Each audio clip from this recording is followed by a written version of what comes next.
Hi friends, welcome back to our channel. ఈరోజు మన కిచెన్లో పప్పులు బియ్యం నానబెట్టకుండా అప్పటికప్పుడు సూపర్ క్రిస్పీగా మసాలా దోశను ఎలా చేయాలో చూపించబోతున్నానండి. 5 నుంచి 10 నిమిషాలలో రెడీ అయిపోతుందండి. బ్రేక్ఫాస్ట్లో ఏమి చేయాలో తోచినప్పుడు అప్పటికప్పుడు ఇలా చేసుకోవచ్చండి. టేస్ట్ అయితే అచ్చం hotel style masala dosa taste వస్తుందండి. దోశ రెసిపీ చూడగానే అప్పటికప్పుడు చేసుకుంటారండి. పక్కా హోటల్ స్టైల్లోని ఈ మసాలా దోశ టేస్ట్ అయితే మళ్ళీ మళ్ళీ కావాలి అంటారండి. అంత టేస్టీగా ఉంటుందండి. బ్రేక్ఫాస్ట్లో ఏమీ లేనప్పుడు ఇలా చేసుకోండి. చాలా చాలా బాగుంటుందండి. తిన్నా కొద్దీ తినాలనిపించేలా క్రిస్పీగా సూపర్ టేస్టీగా ఉంటుందండి. మరి ఇక ఏమాత్రం ఆలస్యం చేయకుండా ఈ హోటల్ స్టైల్ ఇన్స్టెంట్గా చేసుకునే మసాలా దోశను ఎలా చేయాలో చూద్దాం రండి. ముందుగా ఇక్కడ నేను మిక్సింగ్ బౌల్ తీసుకొని 1 గ్లాసు రేషన్ రైస్ తీసుకున్నానండి.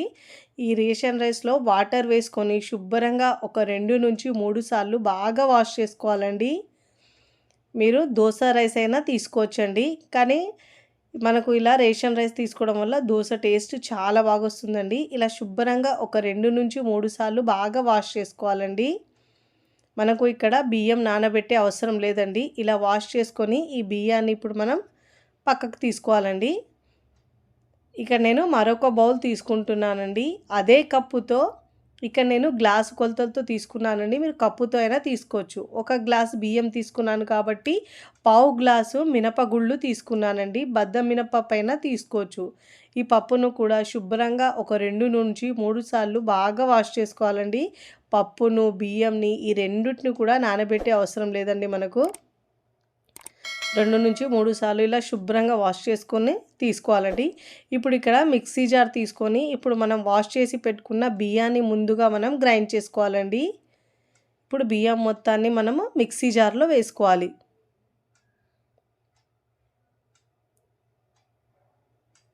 ఇప్పుడు దీన్ని గ్రైండ్ చేసుకోవాలండి. ఇప్పుడు ఇలా గ్రైండ్ చేసుకున్న తర్వాత కాస్త గట్టిగా ఉంది కదండి. ఇప్పుడు మనం దీంట్లో 1/2 గ్లాసు పెరుగు వేసుకోవాలండి. ఇప్పుడు దీంట్లో ఒక 3/4 గ్లాసు వాటర్ వేసుకోవాలి. అన్ని కొలతలు ఒక గిన్నె లేదంటే గ్లాస్తోని తీసుకోవాలండి. అప్పుడే మనకు పర్ఫెక్ట్గా దోశ వస్తుంది. ఇలా వేసుకొని వాటర్ వేసుకున్న తర్వాత వీలైనంత వరకు మెత్తగా పేస్ట్లా గ్రైండ్ చేసుకోవాలి. చూడండి, ఇలా మెత్తగా గ్రైండ్ చేసుకున్న తర్వాత మిక్సింగ్ బౌల్లోకి వేసుకోవాలండి ఈ పిండిని మనము. ఫస్ట్ టైం నా ఛానల్ చూస్తున్న వాళ్ళు ప్లీజ్ నా ఛానల్ని సబ్స్క్రైబ్ చేసుకోండి, లైక్ చేయండి, పక్కనున్న బెల్ ఐకాన్ని ప్రెస్ చేయండి. ఇలా ప్రెస్ చేయడం వల్ల నేను పెట్టే వీడియో నోటిఫికేషన్ ముందుగా మీ హోమ్ పేజ్కి వస్తాయండి. ఇలా బియ్యాన్ని గ్రైండ్ చేసుకున్న తర్వాత అదే మిక్సీ జార్లో ముందుగా మనం వాష్ చేసి పెట్టుకున్న మినపప్పును కూడా వేసుకోవాలి. చాలా టేస్టీగా సూపర్ క్రిస్పీగా వస్తాయండి. తిన్నా కొద్దీ తినాలనిపిస్తాయి, అంత టేస్టీగా ఉంటాయండి. 2 తినేవాళ్ళు 4 తింటారు, అంత బాగుంటాయండి. ఇప్పుడు దీంట్లో 1/2 టీ స్పూన్ మెంతులు వేసుకోవాలండి. ఇప్పుడు దీంట్లో కొద్దిగా వాటర్ వేసుకొని వీలైనంత వరకు మెత్తగా గ్రైండ్ చేసుకోవాలండి. ఇలా మెత్తగా గ్రైండ్ చేసి బియ్యం గ్రైండ్ చేసుకున్న బౌల్లోకి వేసుకోవాలి. ఇలా మొత్తం మిక్సీ జార్లో నుంచి పిండిని మనము బౌల్లోకి వేసుకోవాలి. అచ్చం హోటల్ స్టైల్లో ఎలా ఉంటుందో మసాలా దోశ టేస్ట్ అదే టేస్ట్ వస్తుందండి. ఇంట్లోనే మనం ఇలా ఈజీగా తక్కువ టైంలో చేసుకొని ఎంజాయ్ చేస్తూ తినేయచ్చండి. ఇప్పుడు దీంట్లో 1 టీ స్పూన్ షుగర్ వేసుకోవాలండి. షుగర్ వేస్తే తీపిదనం రాదండి, కలర్ మంచిగా వస్తుంది దోశకు. ఇప్పుడు దీంట్లో రుచికి సరిపోయినంత ఉప్పు వేసుకోవాలండి. ఇప్పుడు ఇలా ఉప్పు వేసుకున్న తర్వాత ఒకసారి బాగా మిక్స్ చేసుకోవాలి. చూడండి, కన్సిస్టెన్సీని మనం అడ్జస్ట్ చేసుకోవాలండి. కొద్దిగా వాటర్ వేస్తూ పిండిని మిక్స్ చేసుకోవాలి. దోశ బ్యాటర్కి ఎలా ఉంటుందో పిండి అదే విధంగా మిక్స్ చేసుకోవాలండి. ఒకటేసారి ఎక్కువ వాటర్ వేస్తే పిండి పల్చగా అయిపోతుంది. చూసుకుంటూ కొద్దిగా వాటర్ వేస్తూ పిండిని మిక్స్ చేసుకోవాలి. అప్పుడే మనకు కన్సిస్టెన్సీ పర్ఫెక్ట్గా వస్తుంది. చూడండి, ఇలా వీడియోలో చూపించిన విధంగా ఈ కన్సిస్టెన్సీలో పిండి ఉండాలండి. ఇప్పుడు ఇలా పిండిని బాగా మిక్స్ చేసుకున్న తర్వాత ఇప్పుడు మనము ఈ దోశలోకి మసాలాని రెడీ చేసుకుందామండి. స్టవ్ మీద ప్యాన్ పెట్టుకొని ఒక 2 టీ స్పూన్ల ఆయిల్ వేసుకోవాలండి. ఆయిల్ వేడైన తర్వాత దీంట్లో ఆవాలు 1/2 టీ స్పూన్ వేసుకోవాలి. జీలకర్ర 1/2 టీ స్పూన్ వేసుకోవాలండి. ఇప్పుడు దీనిలో పచ్చి శనగపప్పు 1 టీ స్పూన్ వేసుకోవాలి. మినప్పప్పు 1/2 టీ స్పూన్ వేసుకొని ఫ్లేమ్ని సిమ్లో ఉంచుకొని మంచిగా ఫ్రై చేసుకోవాలండి. ఇప్పుడు దీంట్లో ఒక 2 పచ్చిమిరపకాయలను కట్ చేసి వేసుకోవాలండి. ఒక 1/2 కప్పు దాకా సన్నగా తరిగిన ఉల్లిపాయలు వేసుకోవాలండి. వేసుకొని ఉల్లిపాయల్ని ఫ్రై చేసే అవసరం లేదండి, కాస్త సాఫ్ట్గా అయితే సరిపోతుంది.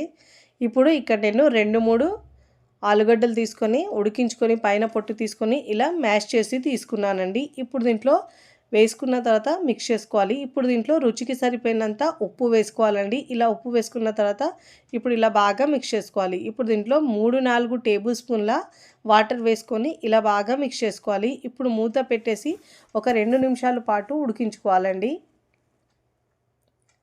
ఇక నేను ఒక 2 నిమిషాల తర్వాత చూపిస్తున్నాను చూడండి. ఒక 1/2 కప్పు దాకా సన్నగా తరిగిన కొత్తిమీర వేసుకోవాలండి. ఇప్పుడు ఇలా వేసుకున్న తర్వాత బాగా మిక్స్ చేసుకోవాలి. ఇప్పుడు ఇలా బాగా మిక్స్ చేసుకున్న తర్వాత స్టవ్ ఆఫ్ చేసుకుని పక్కకు తీసుకోవాలి. మసాలా రెడీ అయిపోయిందండి.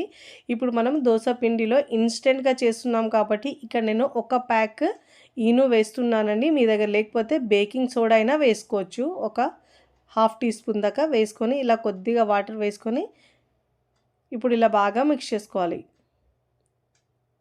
మీరు కావాలంటే పిండిని ఫర్మెంట్ అయినా చేసుకోవచ్చు ఒక 8 గంటల పాటు. నేనైతే ఇక్కడ ఇన్స్టెంట్గా చేస్తున్నానండి అందుకే ఇక్కడ ఇన్స్టెంట్గా చూపిస్తున్నాను. ఇప్పుడు ఇలా బాగా మిక్స్ చేసుకున్న తర్వాత స్టవ్ మీద పెనం పెట్టుకొని ఇలా వాటర్ చిలకరించి క్లాత్ లేదంటే టిష్యూ పేపర్తో బాగా తుడుచుకోవాలండి. ఫ్లేమ్ని సిమ్లో ఉంచి మనం దోశ పిండి వేసుకోవాలి. ఇప్పుడు 2 గరిటెల పిండి వేసుకొని మీకు వీలైనంత వరకు పల్చగా స్ప్రెడ్ చేసుకోవాలండి. ఎంత కావాలంటే అంత పల్చగా స్ప్రెడ్ చేసుకోవచ్చు.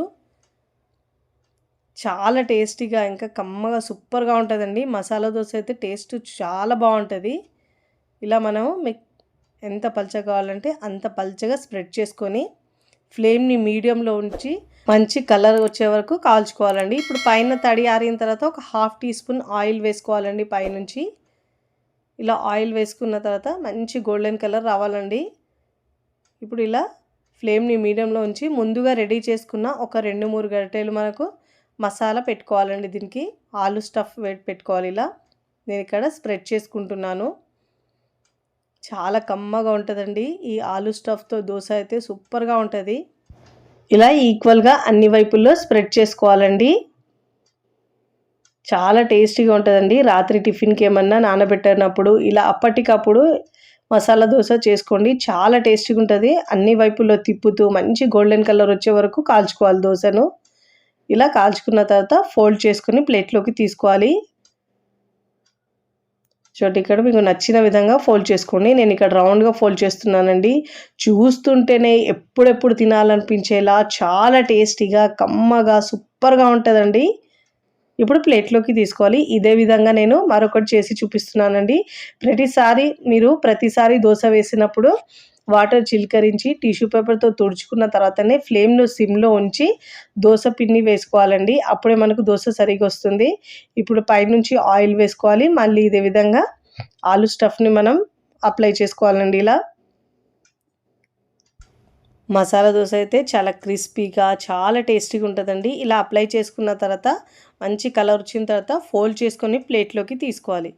ఇదే విధంగా మీకు నచ్చినన్ని దోశలు వేసుకొని ప్లేట్లోకి సర్వ్ చేసుకోవాలండి. చూస్తుంటే తినాలనిపిస్తుందండి, అంత టేస్టీగా ఉంటుందండి. ఇక నేను సర్వింగ్ ప్లేట్లో సర్వ్ చేసుకున్నానండి. నేను ఇక్కడ పల్లి చట్నీతో సర్వ్ చేస్తున్నాను. మీకు నచ్చిన చట్నీతో సర్వ్ చేసుకోండి. చాలా చాలా బాగుంటుందండి. మీరు కూడా తప్పకుండా ఈ ఇన్స్టెంట్ దోశను ఒక్కసారి ట్రై చేయండి. ట్రై చేసి ఎలా కుదిరిందో నాకు కామెంట్ ద్వారా తెలియచేయండి. చాలా చాలా బాగుంటుందండి. ఇన్నిసార్లు చెప్తున్నానంటే అంత టేస్టీగా పప్పులేమి నానబెట్టకుండా ఇన్స్టెంట్గా చేసినా కానీ రుచి అయితే హోటల్ స్టైల్లో వస్తుందండి. ఎంత క్రిస్పీగా చాలా బాగా వచ్చిందండి. వీడియో నచ్చితే లైక్ చేయండి, ఫ్రెండ్స్ ఫ్యామిలీకి షేర్ చేయండి. మరికొన్ని టేస్టీ సింపుల్ క్విక్ రెసిపీస్ కోసం టీ టీ టీ కిచెన్ని సబ్స్క్రైబ్ చేసుకోండి. Thanks for watching.